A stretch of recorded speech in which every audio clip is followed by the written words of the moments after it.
Assalamualaikum warahmatullahi wabarakatuh. Selamat pagi, selamat siang, selamat sore, dan selamat malam. Kami dari kelompok 6 akan mempresentasikan tentang bab 2 menghadapi persaingan. Saya di sini akan memperkenalkan anggota-anggota dari kelompok 6. Yang pertama ada Dida Maulida, yang kedua ada Amelia Dwi Maharani, dan yang ketiga ada Feti Fatima, yang keempat ada Meta Agusaina Salsabila, dan yang terakhir yaitu saya, Amelia Sanma Zahra.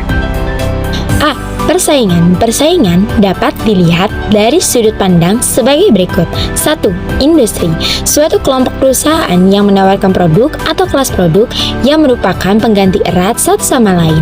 Mereka memberikan produk yang sama pada pelanggan dengan sistem penawaran yang berbeda tiap perusahaan. 2. Pasar. Perusahaan yang berusaha memenuhi kebutuhan pelanggan yang sama. B. Pengertian persaingan pasar. Persaingan pasar adalah bersaingnya para penjual yang sama-sama berusaha mendapatkan keuntungan, pangsa pasar, dan jumlah penjualan.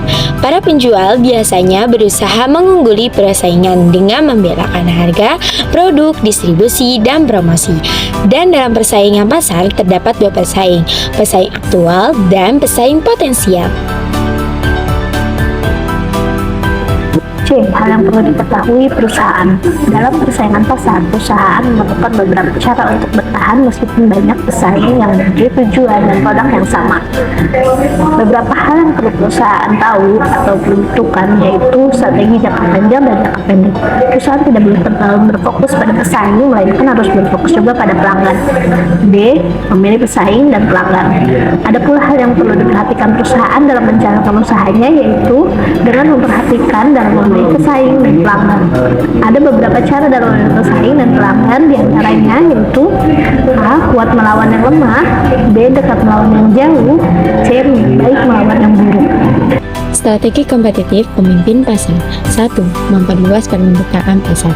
Pelanggan baru dengan memperluas permintaan pasar atau pelanggan suatu perusahaan akan mendapatkan banyak pelanggan baru. Dengan pelanggan baru inilah suatu perusahaan dapat tetap memimpin pasar karena adanya kepuasan setiap pelanggan baru. Lebih banyak penggunaan pemasar dapat berusaha meningkatkan jumlah, tingkat, atau frekuensi konsumsi. Jumlah konsumsi kadang-kadang dapat ditingkatkan melalui kemasan atau rancangan ulang produk. Peningkatan frekuensi konsumsi di pihak lain juga memerlukan salah satu dari 1. Identifikasi peluang tambahan untuk menggunakan merek dengan cara dasar yang sama, atau 2. Identifikasi cara yang benar-benar baru dan berbeda untuk menggunakan merek. Yang kedua adalah melindungi pangsa pasar. Taktik atau cara perusahaan untuk mencoba mempertahankan dominasinya. Hal ini dapat dilakukan dengan promosi yang keras, distribusi, dan pengembangan produk baru. Ketiga, meningkatkan pangsa pasar, memperluas pasar ke daerah baru.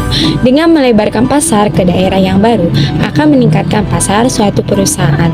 Karena semakin memperluas pasar, semakin banyak mengenali pasar suatu perusahaan. Tambahkan produk baru. Dengan memberikan produk baru pada pelanggan, dapat menarik minat pelanggan dengan sangat pesat.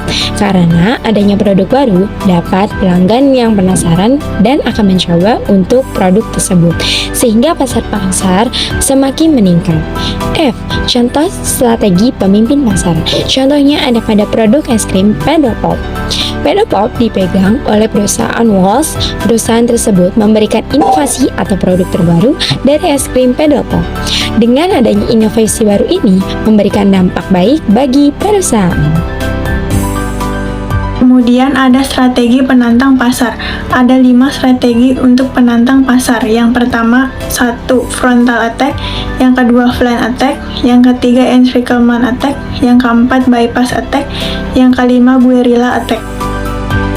Strategi serangan spesifik. Penantang harus melangkah melampaui 5 strategi luas ini dan mengembangkan strategi yang lebih spesifik. Kemudian ada strategi pengikut pasar. Yang pertama, pemalsu, yang kedua pengklon, yang ketiga peniru, dan yang keempat pengadopsi.